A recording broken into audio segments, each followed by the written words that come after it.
Dear friends, welcome to Biblical Parivartana and welcome to Daily Devotions. దేవుని ప్రేమ ఇదిగో June 4కి చెందినటువంటి వాక్య భాగం ద్వితీయోపదేశకాండం 8వ అధ్యాయం. కొన్ని వచనాలు చదువుకుందాం, మరి అంతకుముందు ప్రార్థన చేసుకుందాం. దీనికి ఒక టాపిక్ ఇవ్వాలి అని అంటే మీ మెడ నొప్పి ఎలాగుంది ప్రార్థన చేసుకుందాం. May the words of my mouth and the meditation of our hearts be acceptable in thy sight, our rock and redeemer. Amen. ద్వితీయోపదేశకాండం 8వ అధ్యాయం. మీరు బ్రతికి అభివృద్ధి నుండి యెహోవా మీ పితరులతో ప్రమాణం చేసిన దేశమునకు పోయి దాన్ని స్వాధీనపరచుకున్నట్లు నేను నీకు ఆజ్ఞాపించిన ఆజ్ఞలన్నింటినీ అనుసరించి నడుచుకొనవలెను. మరియు నీవు ఆయన ఆజ్ఞలను గైకొందువో లేదో నిన్ను శోధించి నీ హృదయంలోనున్నది తెలుసుకొనుటకు నిన్ను అణచు నిమిత్తమును అరణ్యములో ఈ 40 సంవత్సరములు నీ దేవుడైన యెహోవా నిన్ను నడిపించిన మార్గమంతటిని జ్ఞాపకము చేసుకొనుము.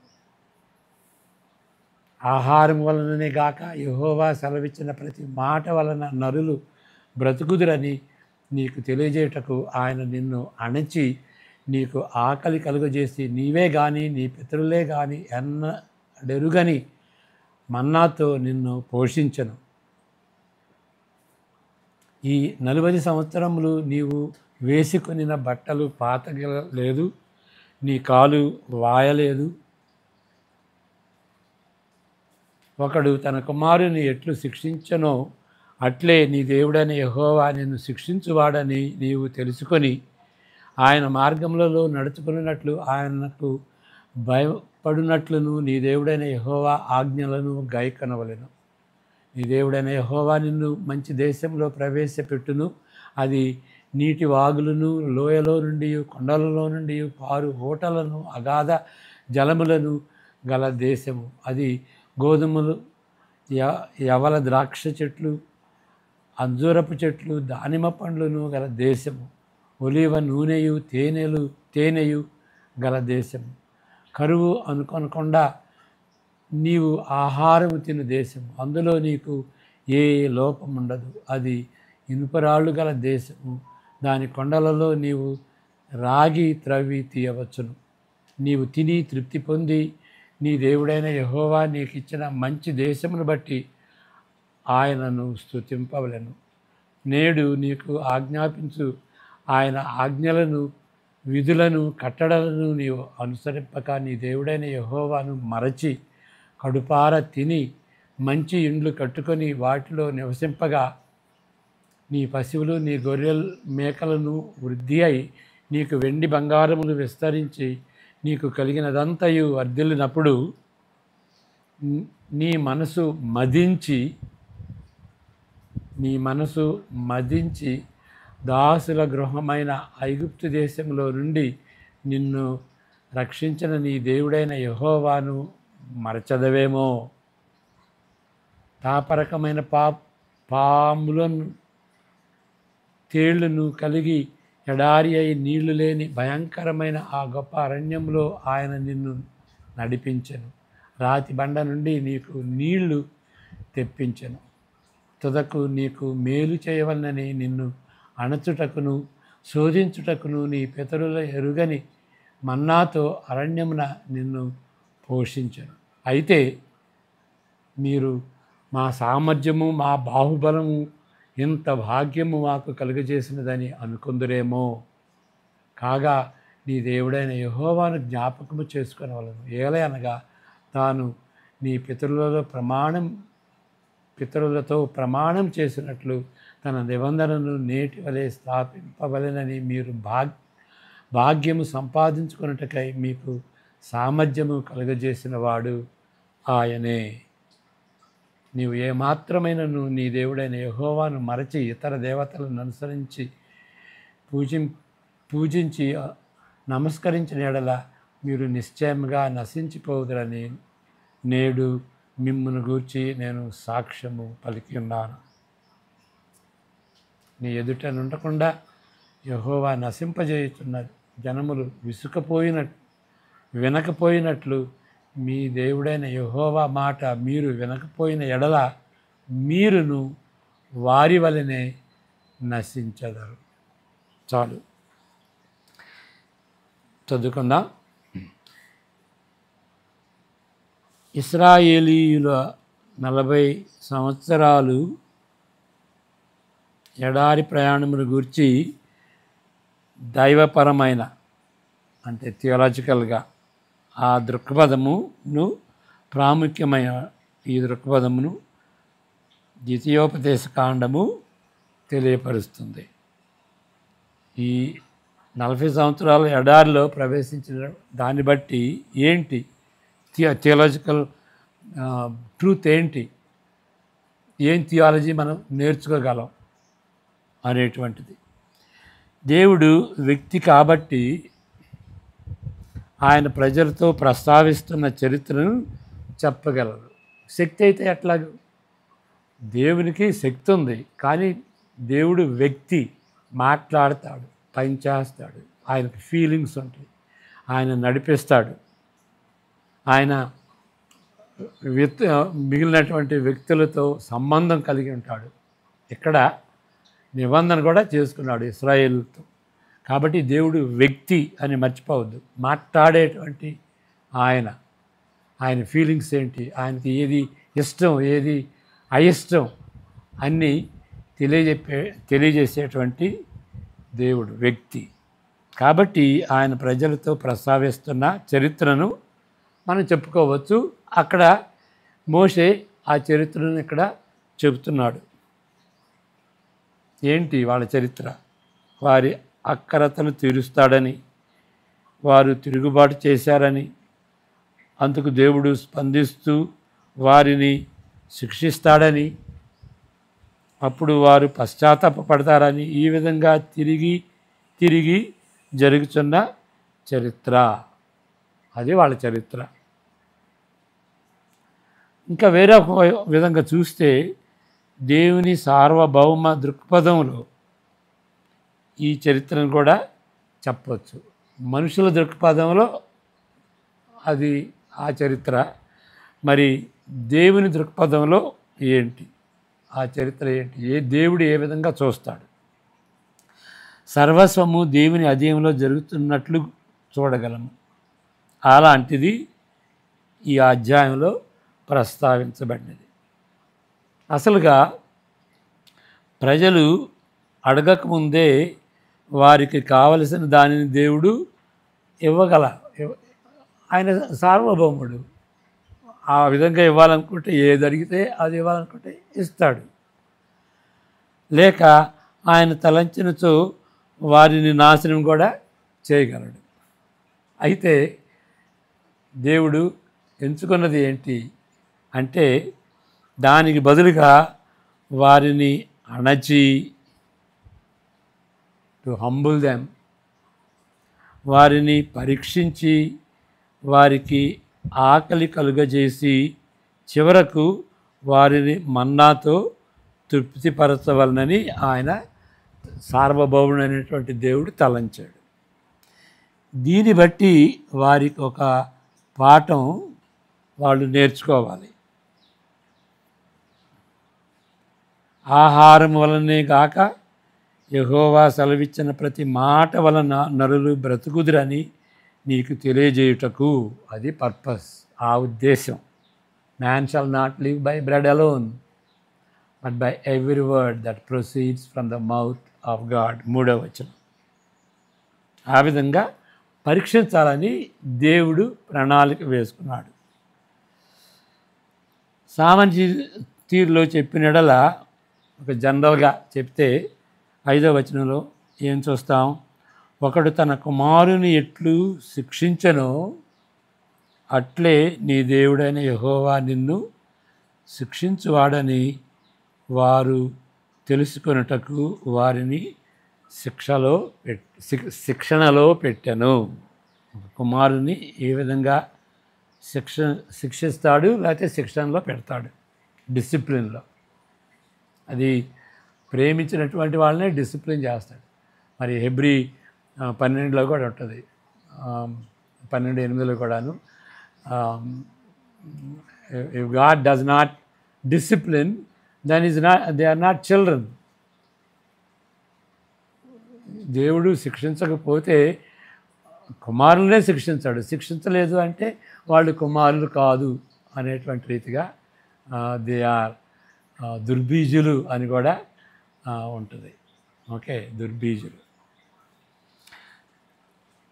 మరి ఇంత ఎందుకు శిక్ష, ఇలాంటి శిక్ష ఎందుకు అని మనం మరలా అడగాలి.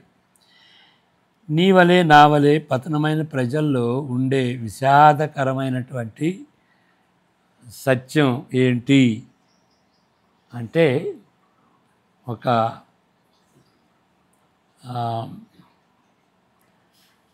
విషయం ఏంటి అని అంటే, దేవుని వరాలపై దృష్టి పెట్టి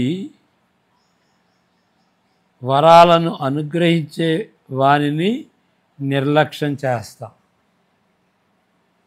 We forget the giver because we concentrate on the gifts. ఈ తీరులో జరిగినప్పుడు ఎప్పుడో ఒకసారి సృష్టికర్తకు బదులుగా సృష్టిని ఆరాధిస్తాం. ఓకే, రోమా 1:25 చదువుకుందాం.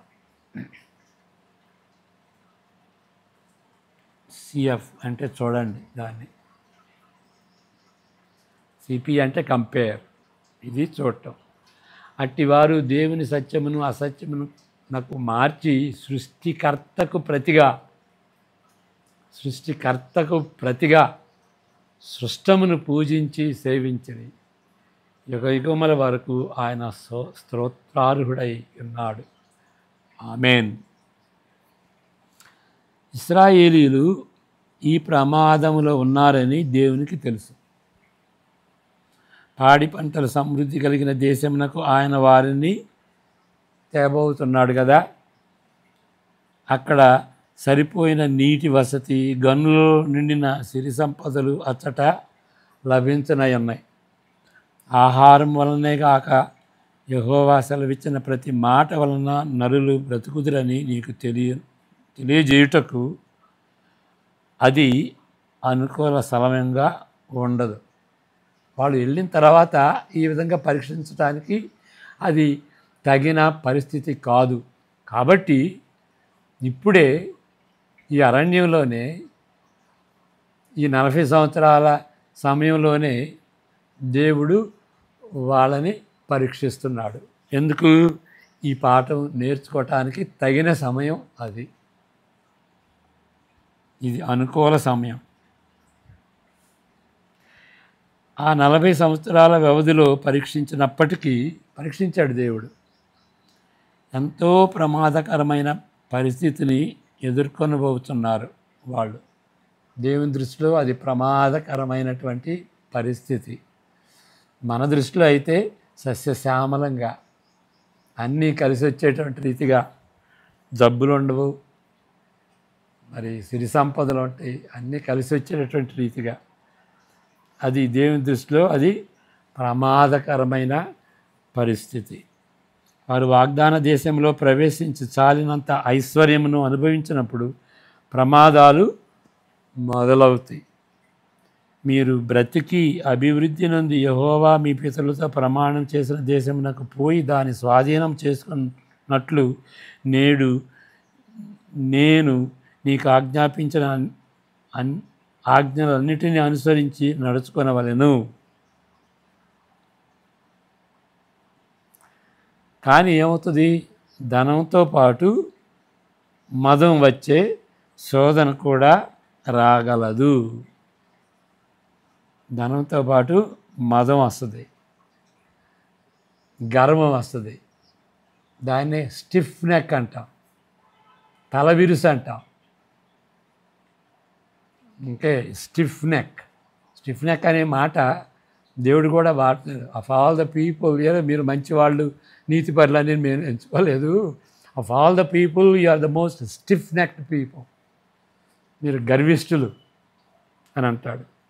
స్టిఫ్ నెక్, వాళ్ళ మెడ అంటే మనం తెలుగులో తలబిరుసు అంటాం,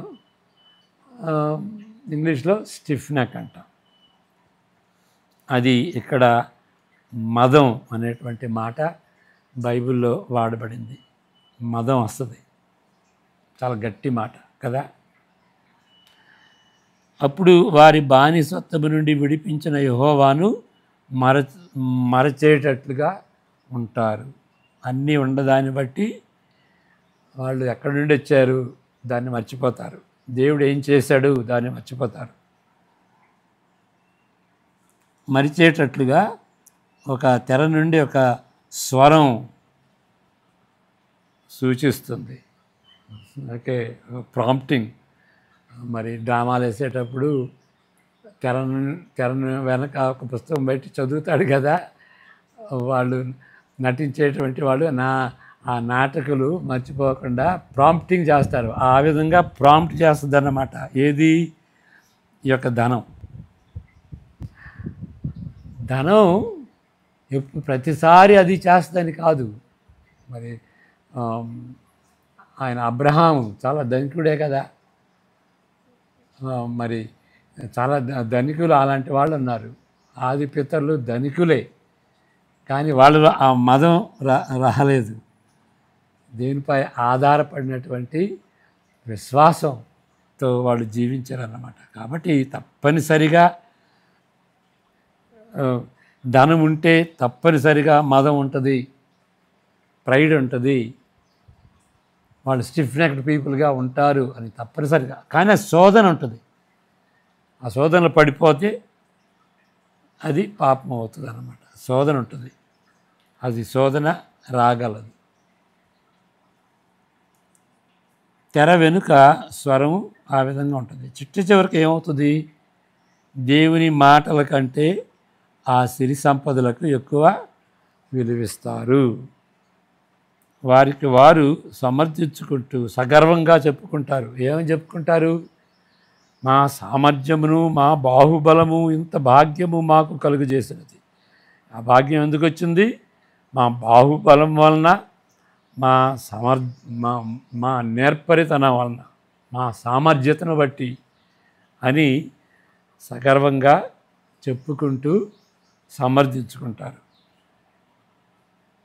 అనుకుందురేమో సిరి సంపదలను సంపాదించుకునే సామర్థ్యమును కలుగజేసిన వాడు ఆయననే అని అనుకూలంగా మరచిపోతారు. కాబట్టి ఏంటి? 11వ వచనం ఒకసారి మరలా చదువుకుందాం. 8:11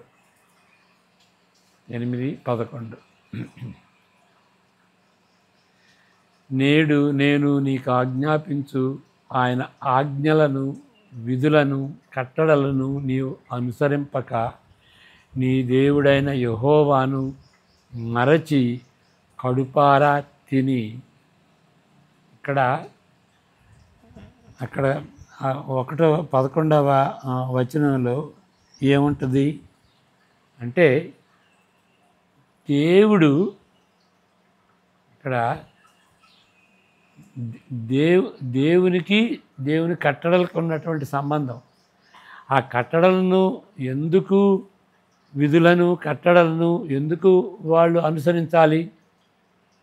దేవుని బట్టి, దేవునితో ఉన్నటువంటి సంబంధాన్ని బట్టి, దేవునితో చేసుకున్నటువంటి నిబంధనను బట్టి. ఇప్పుడు వాళ్ళు ఆస్తిపాస్తులను బట్టి ఆ దేవుణ్ణి మర్చిపోతారు. అంటే దేవుని యొక్క విధులను అనుసరించరు. ఎందువల్ల అంటే దేవుని మర్చిపోయారు కాబట్టి. అది ప్రాబ్లం ఇక్కడ. ఏంటి అని అంటే మాటలు కాదు, దేవునే మర్చిపోతున్నారు. దేవుని మర్చిపోతున్నారు కాబట్టి ఆయన మాటలు మర్చిపోతారు. ఆయన మాటలకు అవిధేయత చూపించుతారు, మాటల్ని లెక్క చేయరు. కాబట్టి ఇక్కడ దేవుడు ఒక ప్రక్క, దేవుడిచ్చేటువంటి మన్నా ఒక ప్రక్క. దేవుని బట్టి జీవిస్తారా? మన్నాని దేవుడిచ్చినటువంటి మన్నాని బట్టి జీవిస్తారా? అది ప్రాబ్లం. అది వాళ్ళు నిర్ణయించుకోవాలి. ఈ 40 సంవత్సరాల్లో దేవుడు వాళ్ళ హృదయంలో ఉన్నటువంటి దాన్ని పరీక్షించి దేవుని బట్టి వాళ్ళు జీవిస్తారు. దేవుని కట్టడలను బట్టి జీవిస్తారంటే దేవుని బట్టి జీవిస్తారు. అంతేగాని దేవుడిచ్చేటువంటి ఈవుని బట్టి, మన్నాని బట్టి కాదు. రొట్టె వలన, లేకపోతే దేవుని మాట వలన. కనెక్షన్ చూసారా? సో కాబట్టి బైబిల్ కాదు ఇక్కడ, బైబిల్కి వెనుకున్నటువంటి దేవుడిచ్చినటువంటి మాటలు. దేవుడు లేకుండా మనం ఉండగలమా? లేకపోతే దేవుడిచ్చినటువంటి ఆశీర్వాదాలను బట్టి మనం మురిసిపోయి మనకు ప్రాస్పరిటీ వచ్చింది. సో దేవుడు ఎందుకు కావాలి? మనకి మన ఆశలు తీరుస్తాడు కాబట్టి, మనకు సిరి సంపదలు ఇస్తాడు కాబట్టి. దాన్నే ప్రాస్పరిటీ థియాలజీ అంటాం. దేవుణ్ణి వాడుకుంటూ మన అవసరతలు తీర్చుకోవాలి. మన అవసరతలు తీర్చుకోవటం అది బాటం లైన్. దాన్ని దేవుడు వాడుకుంటాం. దేవుడు ఏమంటాడంటే అది కాదు, రివర్స్. వాటిని బట్టి దేవుని దగ్గరకు రా. దేవుడు అవి ఎందుకు ఇస్తాడు అంటే దేవుని ఆరాధించేటువంటి రీతిగా, దేవుని దగ్గరకు వచ్చేటువంటి రీతిగా. దేవుడు బాటం లైన్. అవి వాడుకుంటూ దేవుని దగ్గరకు రావాలి. మనం ఏం చేస్తాం? దేవుని వాడుకుంటూ అవి కావాలి. That is the danger of prosperity theology. Okay, prosperity దేవుడు అన్నీ ఇస్తాడు. అక్కడ కానాన్లో అన్నీ ఇచ్చాడు కదా. దేవుడు పాలు తేనెలు ప్రవహించేటువంటి ప్రాంతాన్ని, అక్కడ గనులుంటే ఇనుము రాగి ఉండేటువంటి గనులు, పాలు తేనెలు ప్రవహించేటువంటి అవి ఇవ్వటానికి ఇష్టపడతాడు. కానీ దాన్ని బట్టి దేవుడిని మర్చిపోతారు. అది ప్రమాదం. అది చాలా గట్టి ప్రమాదం. కాబట్టి మనం హ్యూమిలిటీ అంటే ఏంటి? దేవుని మీద ఆధారపడటం. హ్యూమిలిటీ అంటే దేవుని మీద ఆధారపడటం. ఏదో కాళ్ళు కడుక్కోవటం, కాళ్ళు వేసి వేరే వాళ్ళు కాళ్ళు కడగటం, అది హ్యూమిలిటీ కాదు. ఇప్పుడు ఒక దేవుడు మరి ఫిలిప్పీ 2:8 అక్కడ యేసు ప్రభు యొక్క హ్యూమిలిటీ, ఆయన తన ఏ విధంగా విధేయత చూయించి తగ్గించుకున్నాడో దాని గురించినటువంటి వచనం. మరియు ఆయన అధికారమందు మనుష్యుడిగా కనబడి మరణము పొందినంతగా, అనగా శిలువ మరణము పొందినంతగా విధేయత చూపిన వాడై తన్ను తాను తగ్గించుకొని హ్యూమిలిటీ. మామూలుగా హ్యూమిలిటీ, యేసు ప్రభు యొక్క హ్యూమిలిటీని ఏ విధంగా మనం వర్ణిస్తాం? యేసు ప్రభు శిష్యుల పాదాలు కడిగాడు అని మనం దాన్ని ఉదాహరణగా తీసుకుంటాం కదా. కానీ దాని అంతటికంటే ఈ వచనాన్ని బట్టి ఇంకా లోతైంది ఏంటి అని అంటే, ఆయన ఏ విధంగా తనను తాను తగ్గించుకున్నాడు అని అంటే, దేవునికి విధేయుడిగా ఉండి, తండ్రికి విధేయుడిగా ఉండి, శిలువ మార్గాన్ని బట్టి శిలువలో మరణించాడు. కాబట్టి ఈ విధేయత అనేది అది థర్మామీటర్.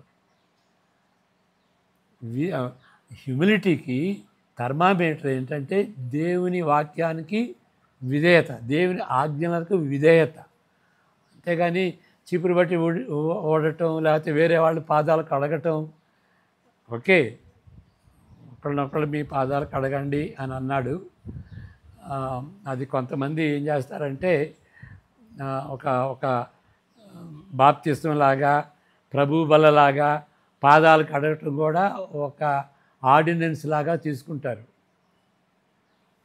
కానీ ఆ ఆర్డినెన్స్ దేన్ని సూచిస్తుంది? పాదాలు కడిగింది దేన్ని సూచిస్తుంది? యేసు ప్రభువు సిలువలో మరణించి మన జీవితాలు పాపాలు కడిగినటువంటి దాన్ని సూచిస్తుంది. ఓకే, పాదాలు కడగటం దేన్ని సూచిస్తుందంటే సిలువలో యేసు ప్రభు మన పాపాలు కడిగిన దాన్ని సూచిస్తుంది. అది గమనించుకోవాలి.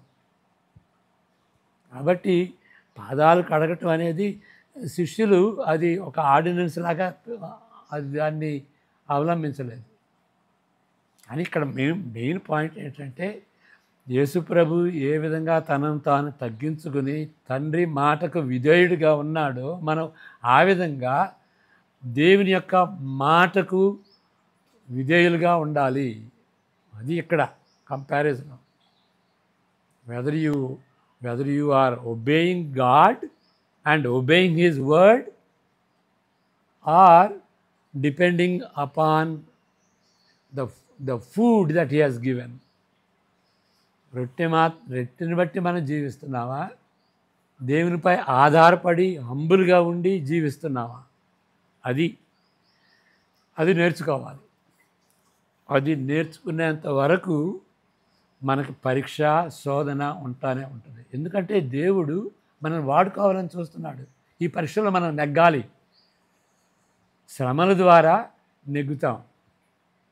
అందువలన దేవుడు ఇక్కడ 8:3 మనం కటన్స్ చేయాలి. Man shall not live by bread alone but by every word that proceeds from the mouth of God అని మన హృదయంలో ఏముంది తెలుసుకోవటం కానీ పరీక్షించాడు. అందువలన 40 సంవత్సరాలు వాళ్ళని ఆకలి దప్పులతో ఆ యొక్క శోధనలో ఆ పరీక్ష గుండా 40 సంవత్సరాలు వాళ్ళని పరీక్షించాడు. అయితే ఏం జరిగింది? వాళ్ళే ఆయన్ని పరీక్షించాడు. సణుక్కున్నారు, గొణుక్కున్నారు, ఆయనకి విధేయులుగా లేరు. అది చాలా సాడ్ అన్నమాట. మన జీవితాల్లో అలాంటిది ఉన్నదా? సాడ్. హ్యూమిలిటీ నేర్చుకోవాలి. హ్యూమిలిటీ అంటే మెయిన్గా దేవుని మీద ఆధారపడటం. అది దేవునిపై ప్రతి విషయంలో నువ్వు దేవుని ఆధారపడటం. మరి ఒక విధంగా ఏంటయ్యా దేవుని మీద ఆధారపడటం? It shows your weakness. ప్రతిదానికి దేవుని మీద ఆధారపడటం ఏంటి? You are come of age, ఇండిపెండెంట్గా ఉండు అని అంటారు కదా. You believe in yourself. అది ప్రైడ్కి, స్వార్థానికి దారి చేస్తుంది. దేవునిలో ఎదిగినటువంటి వ్యక్తి,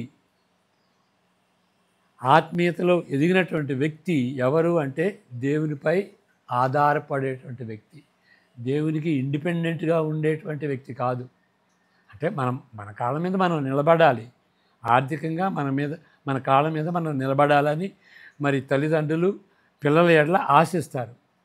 కానీ దేవునికి ఇండిపెండెంట్గా ఉండకూడదు. ఇండిపెండెన్స్ అనేది ఒక విధంగా మంచిదే, కానీ independent from God is the basic sin. ఆదాము హవ్వలు ఏదైనా తోటలో వాళ్ళు శోధింపబడింది అదన్నమాట. ప్రతిదానికి దేవుడు అంటే దేవుడు కొంగు పట్టుకుంటావేంటి? ఆ పండు తిను, యూ విల్ బి ఇండిపెండెంట్. నీకు కావాల్సినటువంటి జ్ఞానం నీకే వస్తుంది. దేవుని మీద ఆధారపడి దేవుని జ్ఞానం, దేవుని మంచి చెడ్డలు నీకెందుకు? నీకే మంచి చెడ్డలు తెలుస్తాయి. బీ ఇండిపెండెంట్ అని శోధన వచ్చిందన్నమాట. అక్కడ అది కాదు, దేవుని మీద ఆధారపడటం. The more we depend upon God, the more mature we are. భక్సింగ్ గారు లాంటి వాళ్ళు. మరి అదే కాదు, అగస్టిన్ సాలిన్స్ అని ఆయన AFC ambassador for Christ director. ఆయనకి మారు పేరు ఏంటంటే వీపింగ్ ప్రాఫెట్. ఆయన వాళ్ళ స్టాఫ్కి మీటింగ్ పెట్టినప్పుడు మొదటి రోజు టుడేస్ టాపిక్ ఈజ్ హ్యూమిలిటీ అన్నాడు. రెండో రోజు ఇచ్చాడు. రెండవ రోజున topic for today's topic is humility అన్నాడు. మూడో రోజు కూడా అదే మాట చెప్పాడు. అది మనం నేర్చుకుందాం. హ్యూమిలిటీ అంటే ఏదో చీపురు తీసుకుని ఇల్లు ఓడటం కాదు, ఇతరుల పాదాలు కడగటం కూడా కాదు. దేవుని వాక్యానికి విధేయత చూపించటం, దానిలో యేసు ప్రభువు ప్రథముడు. He obeyed the Father even unto the point of death on the cross. అలాంటి విధంగా మనం జీవించాలి. ఇప్పుడు ఒక విధంగా చెప్పాలి అని అంటే రోమా 3:27 కూడా చదువుదాం. దేవుని కృపను బట్టి దేవుని యొక్క సిలువను బట్టి మన పాపాలు కడగబడ్డాయి. కృప, క్రైస్తవ జీవితం కృప. మొదటి నుండి చివరి వరకు, మొదటి నుండి అంతం వరకు, మధ్యలో అంతా కూడా from start to finish and everything in between దేవుని కృప. అలాంటి దేవుని కృప ఉన్నప్పుడు మరి గర్వానికి తావు లేదు. కాబట్టి అతిశయ కారణం ఎక్కడ? అతిశయం, స్టిఫ్ నెక్, మదం, గర్వం, దానికి తావెక్కడ? అది కొట్టివేయబడిన. చూడండి, సింపుల్గా చెప్పేసాడు. ఇంగ్లీష్లో ఏముంటుంది? Pride is excluded. ఎట్టి న్యాయమును బట్టి అది కొట్టివేయబడెను. క్రియాన్యాయమును బట్టియా? ధర్మకార్యాలు, కర్మకార్యాలను బట్టా? కాదు. దేవుని యందు ఆధారపడి, యేసు ప్రభువు యందు ఆధారపడి, ఆయన శిలువపై ఆధారపడి, మరి సువార్తపై, యేసు ప్రభు యొక్క సువార్తపై ఆధారపడిన దాన్ని బట్టియే. దానే విశ్వాసం అంట. మళ్ళా చెప్తాను. కాబట్టి అతిశయ కారణం ఎక్కడ? అది కొట్టివేయబడెను. ఎట్టి న్యాయమును బట్టి అది కొట్టివేయబడెను. క్రియాన్యాయమును బట్టియా? కాదు, విశ్వాస న్యాయమును బట్టియే. కాబట్టి ఒక ప్రక్క గర్వం, స్టిఫ్ నెక్ ఉంటుంది, మరొక ప్రక్క హ్యూమిలిటీ ఉంటుంది, వినయం ఉంటుంది. ఒక ప్రక్క ప్రైడ్ ఉంటుంది, మరొక ప్రక్క గ్రేస్ ఉంటుంది. ఒక ప్రక్క ఫియర్, నేను చెప్పుకున్నాం కదా, భయం ఉంటుంది. మరొక ప్రక్క ఫెయిత్ ఉంటుంది, దేవునిపై దేవుడు ఉంటాడు మనకి అనేటువంటి భరవాస. అప్పుడు భయం ఉండదు. ఒక ప్రక్క పాపం, రెండవ ప్రక్క దేవుడు.